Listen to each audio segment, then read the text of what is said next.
Hello America, and welcome to another segment of the BOT.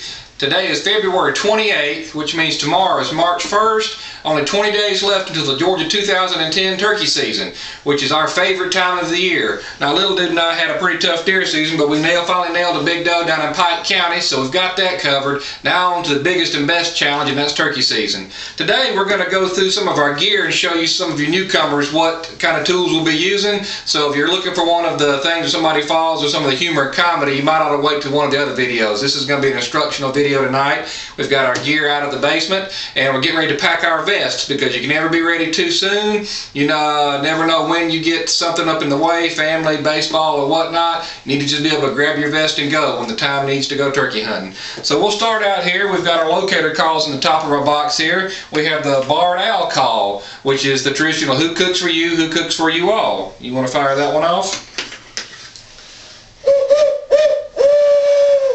Use that one, or I like the one the Doug Camp call, has a little more rasp to it. We do that in the morning in the dark. We're walking out to locate the birds. You can do it in the evening to locate them, but sometimes it's best in the morning when you get to your listening spot. You blow your owl call, find out where they're roosting, you go and set up. We have goose calls, we have crow calls, many other things to locate them. And one of our favorites, probably our most expensive call, is a homemade call, a custom call by Scott Camp. It's a Scott's Cutter by Jack Scott. Can be a little loud. That's for them long distance birds out there in the wind. Let's get in a little bit deeper. We've got all of our strikers.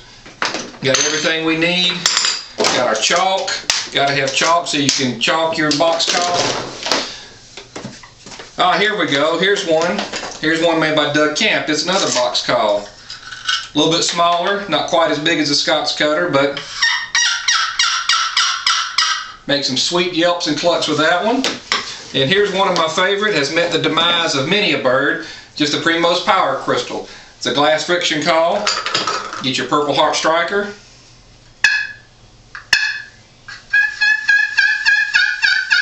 Just simple clucks and yelps, brings them right in. Brought one in for little man here, or if we really want to get kind of sexy with them, that's sweet talk for a hen right there. That brings them running. Love the Power Crystal. We also have, and here's one of my favorites. This one is the one to call in Shane Norris. It's the Goo Goo Bear. This one sounds and looks just like Shane. It goes, hey, I love you. And see, look, it's spineless like Shane, has no shape like Shane, but you wiggle this and say, hey, honey. This is the Shane call. Here's one that would call losers like Jason and other golfers. It's called the golf ball call. You take it and you just drop it, and that thump brings out about 8 guys in funny looking shorts wanting to know they can play through. So remember that. And then this one, this is the one to call Douglas. It's the empty koozie. You flop that koozie and he's going to come running out looking for one to put something in it. Alright, so we'll move on. We have our mouth calls. The diaphragm calls, when the bird comes in close. These friction calls and the box calls are good when they're out in the way. You're trying to bring them in. Once they get close, you can't have all that movement. This is one that's kind of more of like a young hen with a soft yelp.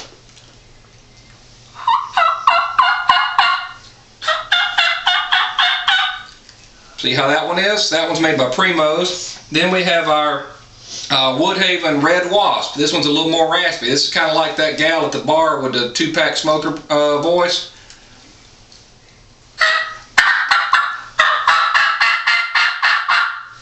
So you want to read your time to see what he's in the mood for, whether it be a young thing or an old thing.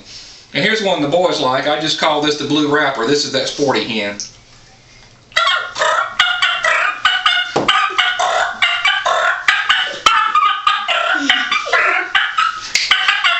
Okay, that's enough of that. Finally, if nothing else is working, you want to get out a gobble call. And you don't want to do this on public land with a decoy. It's not very smart.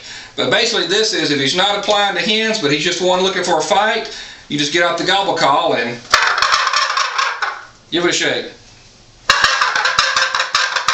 That's supposed to just make him mad and come running in looking for a fight, or at least get him to gobble so you can find out where he is and go get him. Well, I think that about covers everything we have here. We've got our shells, we've got our just regular friction calls. We're looking forward to it this season. We've got our camera set up on a tripod. Me and Little Man are going to get after it because turkey hunting is where it's at. It's a much better sport than golf and a much better sport than anything else you can imagine. What do you say, Little Man? Hey, Georgia, 2010, March 20th, turkeys, we are coming for you.